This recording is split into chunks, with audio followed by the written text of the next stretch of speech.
this is your girl, Dot Ikweregolachiru, and this is Talk to Dot. For the next couple of weeks, I will be spending time to share you some insights into domestic abuse and abuse. The truth is, some people, they don't even know what abuse is. They don't even know they're being abused. But the first thing you have to trust is that inner consciousness and that inner voice that tells you something is not right.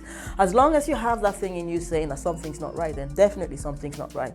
I'll give you a couple of examples that if you hear this phrases constantly in your relationship, then potentially you are being abused. Why didn't you answer your phone? What are you doing?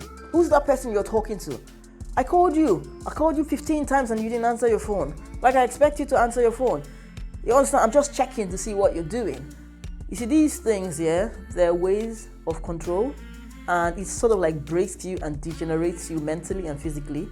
Once you get to that point in a relationship where you're now afraid to answer your phone, to send an email, where you have to delete text messages because you're afraid that someone else is going to... Now, I'm not talking about cheaters, because there are people that cheat and are doing something wrong, but I'm just saying generally, when someone is going to turn everything that you're doing that's right into something that's wrong, and you live in fear, then that's not right.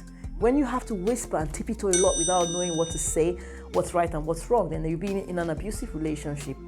A healthy relationship should be comfortable. You should be free to talk about anything. You should be able to talk about things that you're afraid of. You're supposed to talk about things that make you ashamed and not be scared that the other person is going to turn it around and use it against you.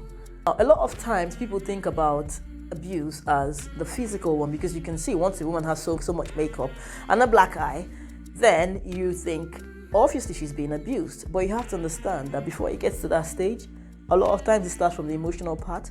This person, it could be a man or it could be a woman, because men get abused a lot, is going through so much mental degeneration that they have got to that point where they're just allowing things to happen. And that's what happens to victims of domestic abuse, So people that are going through abuse, that's what happens to them. They've degenerated so much to the point where they have lost the will to live and they've lost the will to do anything. So they're just like, you know what, whatever happens, catchphrase, I exist. And that's exactly where the narcissist or the abuser wants you to be. And that's where I don't want you to be. That's where your friends don't want you to be. That's where your family don't want you to be. But then if until you come out and talk to someone about it, they can't help you. Now, a message to the world out there that asks, why do women stay in abusive relationships? How can we help them? The truth is, a woman or a man who is in an abusive relationship has been broken so much that they cannot save themselves. You need to step in and save them. If you think someone around you is being abused, then step up. Now, I can give you some signs to understand that potentially someone might be abused. For instance, they're inconsistent. Today they're hot and tomorrow they're cold, and you can't understand why they just go from one thing to the other. Like I say to people, if your friends went into uni and you just never heard from them, you'd be like on the phone like, hey, what's going on? Like, since you started uni, I don't hear from you anymore. What, are you busy in school or something? You would ask because there's something that has changed about them. If your friend traveled to a new country, you'd say, oh boy, what did they happen now? We know they hear from you again, no? Do you understand? You'd ask them like, what's going on? Since you traveled, we haven't seen or heard from you. If your friend gets a new job, career change or something, you'll be like, we don't see you, don't hang out no more. Like, does the job take too much of your time? Do you understand? These are questions you ask because you notice. But then when it comes to people who've been abused, people tend not to see it. Remember that a person who's being victimized and abused will learn to hide it because they think that they're protecting themselves and their spouse because their mind has been rewired. So what you see is what they want you to see. So what you need to look out for is, you have a friend that you always saw, they always spoke to you, they were always, lively and bubbly, but then all of a sudden they get into a new relationship and then you just don't hear from them anymore.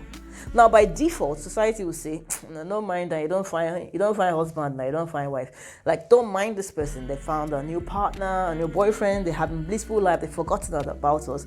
No, but there's something you need to consider. What if it wasn't so much about them having this fantastic romantic experience?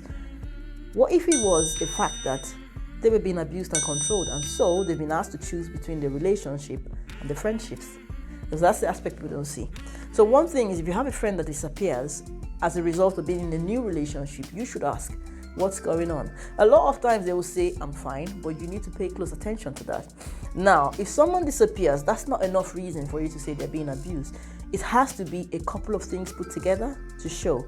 So for instance, like, let's say you send a message and it takes them a couple of days to respond, even though it shows that it's been read. Now you're thinking, like, this is my friend, I could call or and send a message. How come all of a sudden it takes them a while to respond to messages? Potentially someone else reads the message, or they need to take permission to respond to the message. Now you shouldn't need to take permission to respond to your messages. It's your phone, it's your messages. You respond to your message. Now, I don't have so much of an issue with, partners like having each other's passwords and stuff like that. Yeah, if you want to do that, that's fine.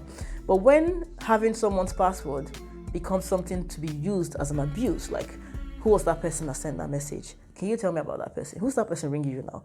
Why are they ringing you? What's this conversation about? Like, that's unheard of. That's not allowed at all. You understand? Yeah, I said it's not allowed. No, it's not allowed. Don't do that. If you've been doing it, stop it. Stop it right now. Stop it right now. Stop. These are a couple of things that you could look out for in abusive relationships, and if people around you that are being abused. For instance, you have someone that you know, and all of a sudden they just don't talk a lot around their spouses, and you think, oh, hang on, this person is a very chatty person. How come all of a sudden my hands are hurting? You're thinking, how come this person doesn't talk so much when their spouse is around, like, or their partner is around? Like, what's going on here? Where you have even people you don't know, like, there is a conversation, and somehow every time a question is asked, only one person seems to talk all the time. Is it possible that they're shy, they're quiet, or they've been told, do not speak to anyone when we go out, or they know potentially that if they got chatty, when they got home, they're going to get told off?